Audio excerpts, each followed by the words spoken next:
Welcome back to THC Legal Group's interview series. Today we're going to be speaking with Chris Gromek of Marijuanomics. Welcome, Chris. How's it going? Hey, I'm happy to be here. How are you today? I'm doing well. Okay, so, why don't you tell us a little bit more about what you do, what you're interested in, and how you're involved in the industry. Sure. So I guess I'll give a little bit of background. I basically was a field artillery officer with the Army. Oh, wow. Up until last year, and I basically was kind of finishing out my 4-year contract. And I was trying to figure out what I wanted to do when I grow up. Because I knew I wanted to get out, but I wasn't quite sure when. And kind of my last year, I was looking at legalization and what was going on there. And I kind of just so happened to be teaching myself web development and graphic design on the side. Oh, wow. I saw it because nobody's going to hire you to shoot field artillery when you get out. You're right. So I was like, okay. So I just started teaching myself that. I've always kind of had an entrepreneurial bent, but with legalization, kind of going through in Colorado, I was like, oh man, what a crazy big opportunity. So when I saw whatever morning that was, I had my cup of coffee and I saw on the news that Colorado voted to legalize. I was like, oh shoot, and I immediately kind of hopped on GoDaddy and bought a bunch of domains. Okay. One of which was potstocks.com, and then the other which was marijuanomics.com. And I kind of jumped into potstocks.com as my first kind of toe into the waters of the whole adventure. And fairly naively, honestly, because I didn't know too much about trading stocks. Yeah. So did you know... Yeah, well, in the beginning, you knew you wanted to be involved in the industry somehow. You weren't entirely sure how exactly you would kind of interface with it. Is that right? Yes, exactly. And this was probably back in, so this was early 2013, I guess. And so, yeah, I knew I wanted to get involved. I mean, I'd always been a bit of an advocate. But, I mean, if you're active duty military, the advocacy for cannabis you're doing is not, right. Not a bad thing at the same time. Right. So, so I built it. I learned how to trade stocks. I was actually doing quite well with it. And, I had a Twitter account. I think it's still up and it's subsequently been sold. And I was just making good picks. And eventually that led to being approached by the marijuana investment company, MJIC, who eventually did purchase the website. I think it basically just forwards to marijuanaindex.com now, which is a great resource for any people looking to trade, marijuana stocks. Awesome. Okay. How did you develop the strategy for stock trading? Did you kind of intuit what you thought would be promising given the company's mission, or how did you kind of go about picking the stocks? Yeah, so, we live in this crazy world right now where, you can learn anything online, and trading stocks, kind of like any profession, there's patterns that you can learn. And so I basically went and I did a deep dive and found some traders online that I thought, knew what they were doing, and I just got into technical trading and learning more about the OTC, which honestly it was tough because the OTC is just such an irrational market. It's still a shame today that most of the cannabis stocks are on the OTC because it's just subject to so much volatility. But So did you? Yeah. I basically did that with MJIC for a year, and that was kind of my start. That's kind of how I got started in the industry. Okay. How did you decide to kind of get out of that immediate sector? Were you just presented with a great opportunity to sell the site, or did you know, I want to be involved in the industry, but I'm no longer kind of interested in specifically the stock side of it? Right. So I helped them produce the Marijuana Investor Summit, and we did the California Cannabis Business Expo. And I was helping build out the online platforms, but at the end of the day, I don't think the public sector is really where there's a lot of money to be made right now. And also it wasn't really my forte. I mean, I like what gets me out of bed in the morning is kind of helping out, entrepreneurs that are just wanting to get into it and trying to advocate for positive change in cannabis because it's something I believe in. Yeah. That's wonderful. Okay. So yeah, I mean, I ended up taking off out of there in March of earlier this year, and basically founded Marijuanomics, which is basically featuring people and products of the cannabis economy, and basically doing fairly loud advocacy and all that for people in the industry, and also just for patients and making the economic case for cannabis. I see. So how do you go about selecting which companies you choose to feature on your website? Are you interested in kind of getting more coverage for specific subgroups of the industry? Do you want to highlight, accountants or marketing experts, or, how do you know who you want to feature? Yeah. I'm very much about, I just scratch my own itch, right? So if I see a product or a company or service that I think is just cool, I have no reservations about just reaching out and saying, hey, what are you guys doing? Tell me more about this. I'd like to feature you guys, whatever. Great. Okay. So I do that fairly regularly. Our biggest platform is Twitter, by far, and basically, the reason for that is viewfold. First, Facebook and Instagram make it really tough to scale social for cannabis businesses just because of their advertising policies. And two, Twitter just has a really great user acquisition rate. If you're producing good content, Twitter tends to reward you pretty well with followers fairly easily. I think now that I'm considering the origins of our own relationship, I think we had initially connected on Twitter too, if I'm not mistaken. Yeah, I believe so. And I know it's weird, right? Because you kind of associate Twitter with just yeah. I don't know, Donald Trump saying dumb stuff. Just nonsense because it's Twitter. Right. But it's actually a really great way to scale, a platform, especially in bootstrapping stage. Yeah, no, and I think that's certainly an important message for all of our listeners who are still kind of in the earlier stages of their own company's development, and certainly as they seek to kind of build out their online presence. Okay, wow, that's really good. How do you engage with Twitter? Do you kind of have a set schedule of what you want to tweet and when you want to tweet it, or is it kind of more, I just saw something interesting on the news, let me make sure everybody hears about this? How systematic would you say your interaction with Twitter is?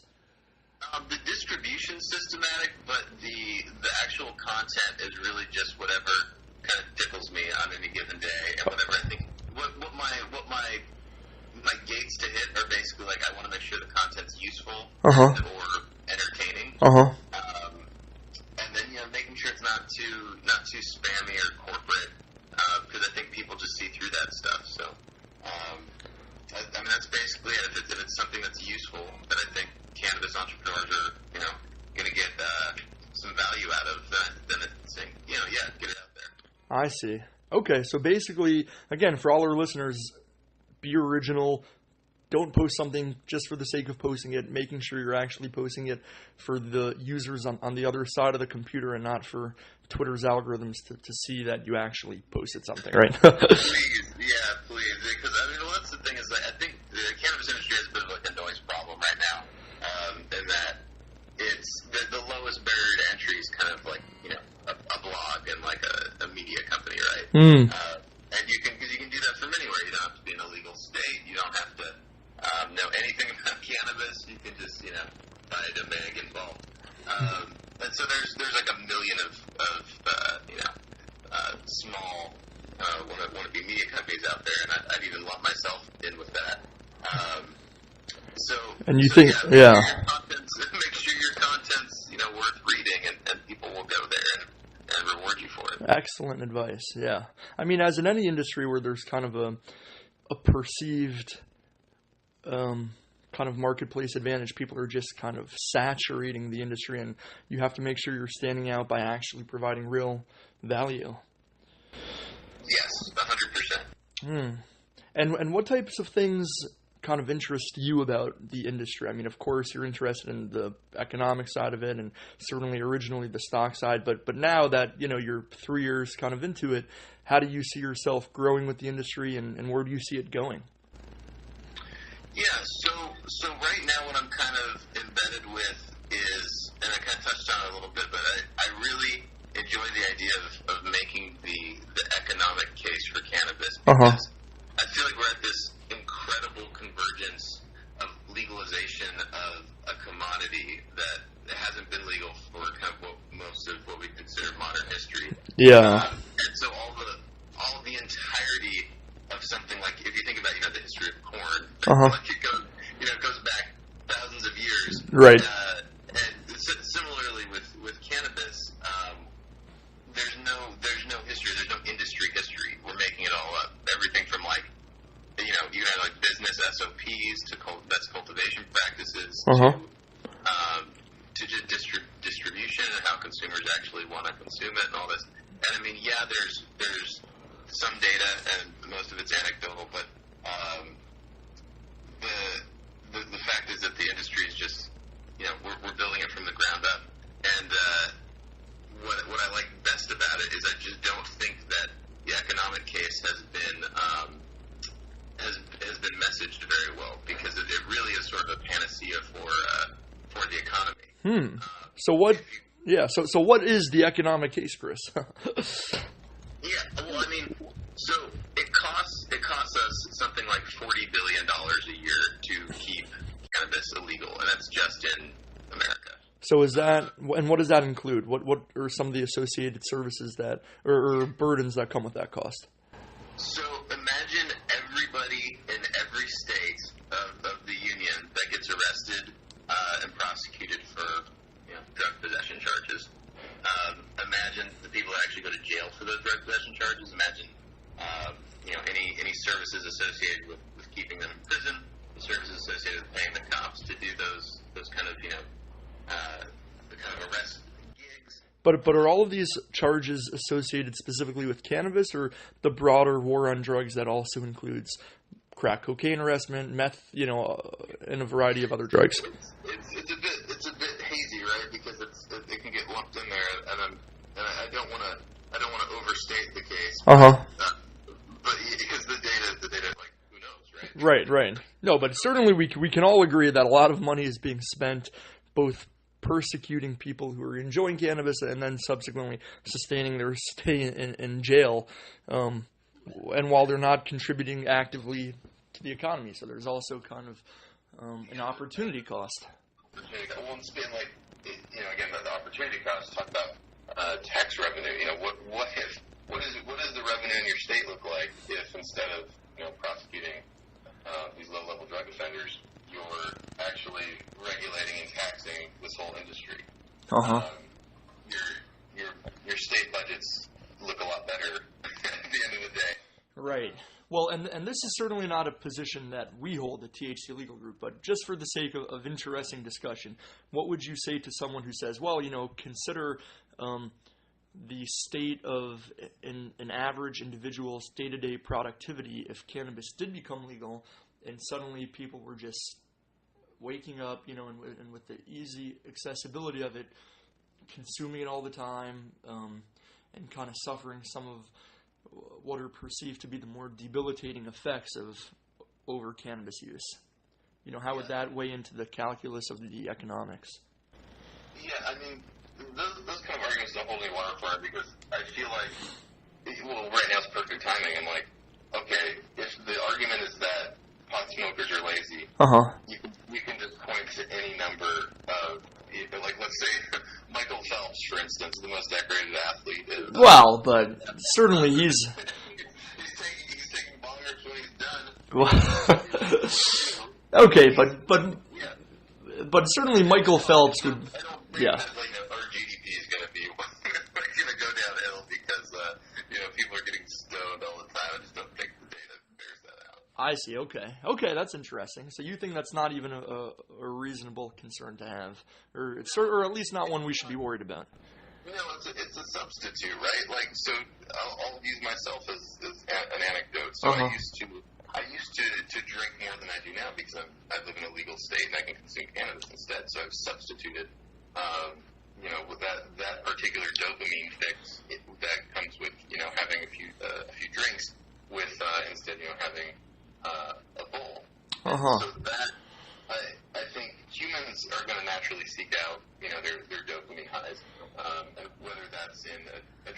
touches of exercise, or that's whatever your hobby of choice is, where you're relaxing. Yeah.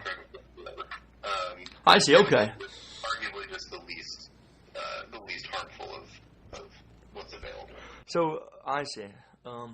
So would you be an advocate for the legalization of other currently Schedule I substances?